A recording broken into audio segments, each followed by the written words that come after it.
Assalamu alaikum everyone. Today I'll be teaching you guys about the induction motor design and applications. My name is Amar Khan and I'm from Habib University.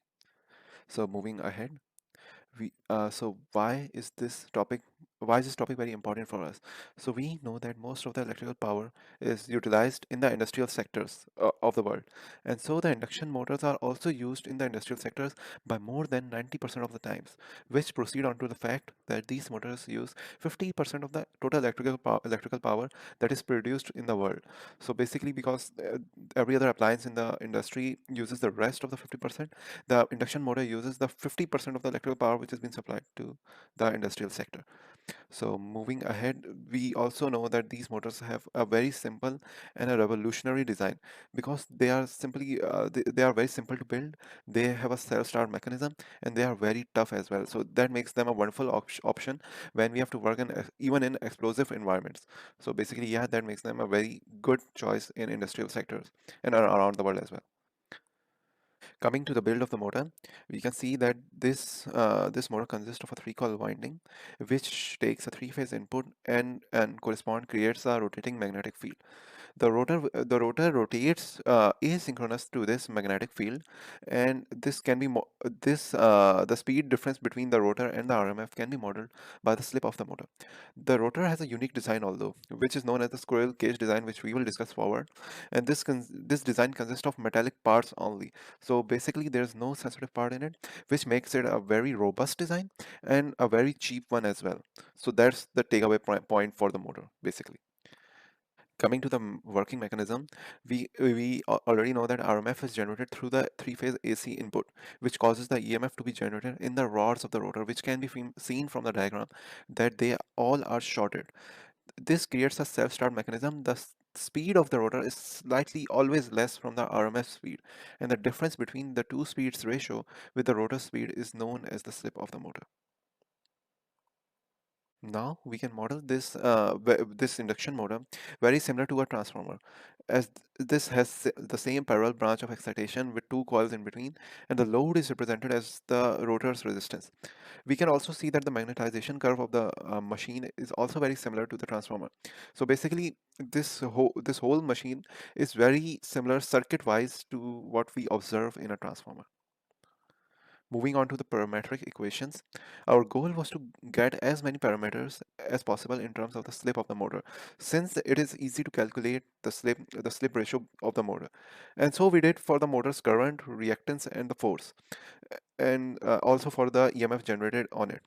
The bottom right box in this figure, the box here, shows how we can perform the same exact left shift on the induction motor as we did on the transformer. So this basically came from the same design thinking as we did on that transformer. Here from figure 5, we can see that the power flow diagram shows a lot of power losses in the motor, and these also count a lot in when dealing with the efficiency of the motor. So these all occur inside the motor, and some are mechanical losses, some are electrical losses, and we use this power flow diagram to model the power equation, as you can see from the right box, and we also calculated the torque equation from it, which is discussed in the paper, which is attached in the description. We can currently see the speed torque relationship in figure 6 of the induction motor. So basically what we can see from here is that the starting torque of the motor is very low and the full load torque is very high, as we can see from the dotted line here, that it starts very low but it increases in a non-linear fashion to the full load. And what also we can see that the pull out torque of the motor is very high, but we usually don't want to go there because the motor can then get damaged. So basically we usually stay in this region, the dotted line region, and we usually calculate the characteristic and use accordingly from this line.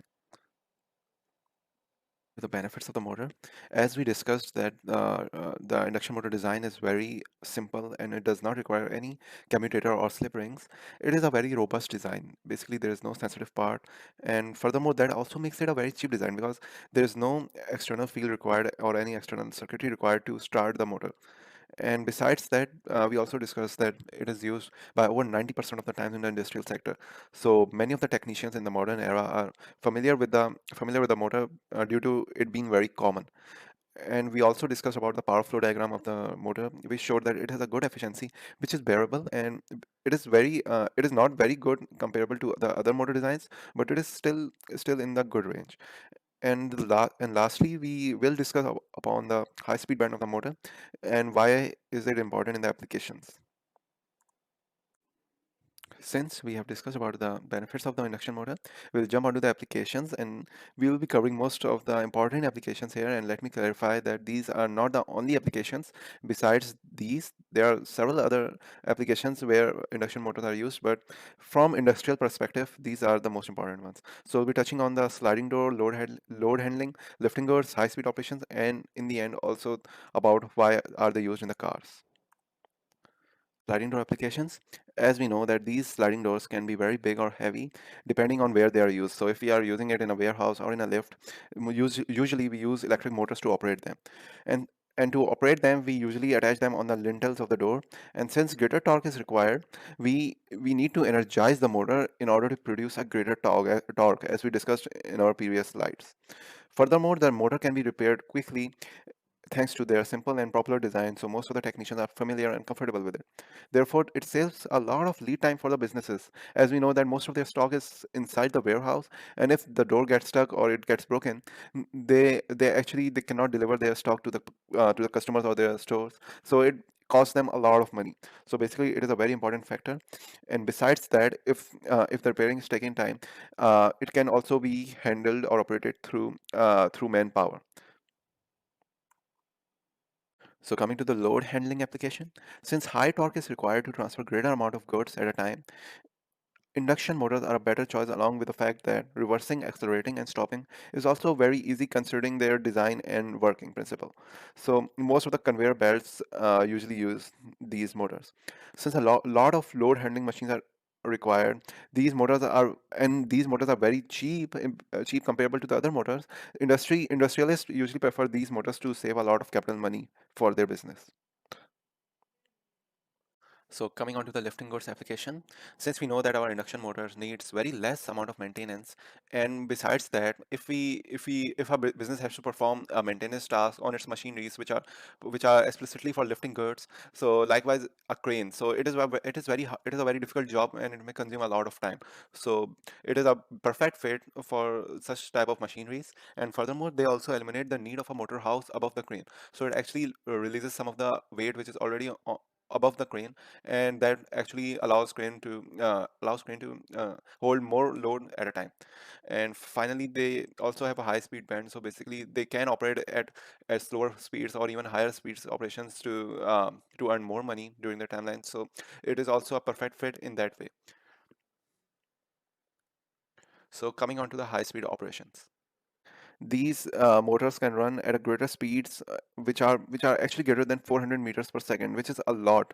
And it is comparably the one of the highest ones among the motors as well.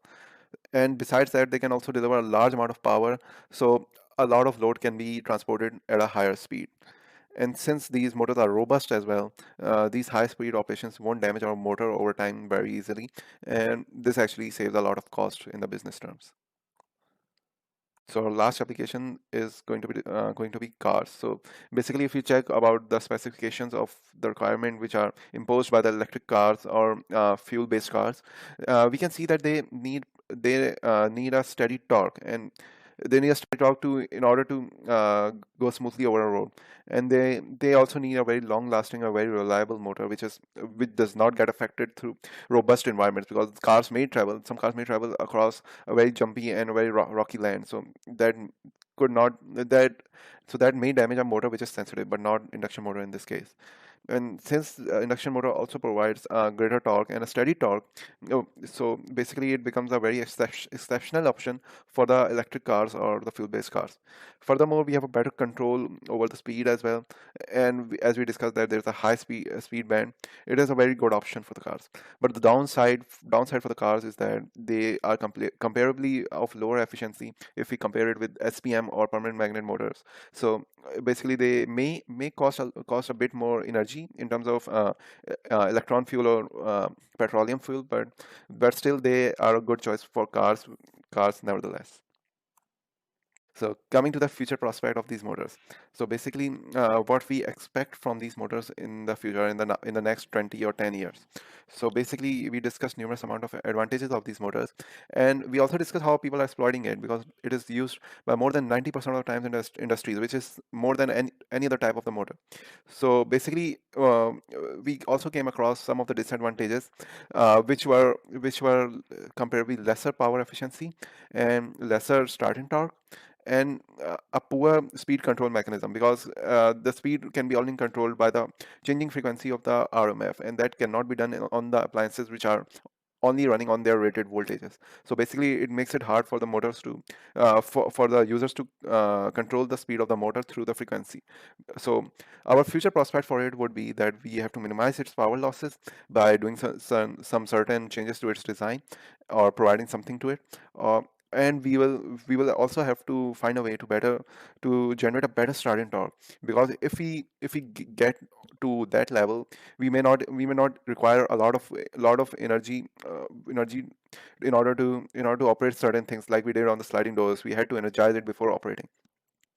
Furthermore, we need to find a way to have a easier speed control mechanism on it without using any external field on it. Because if we use external field, then this motor design is completely useless, because that what makes this motor a very robust and a very reliable design. So I guess that's about it from my side. And thank you guys. And I hope you like this video. And if you want the references and the paper, you can find that in the description.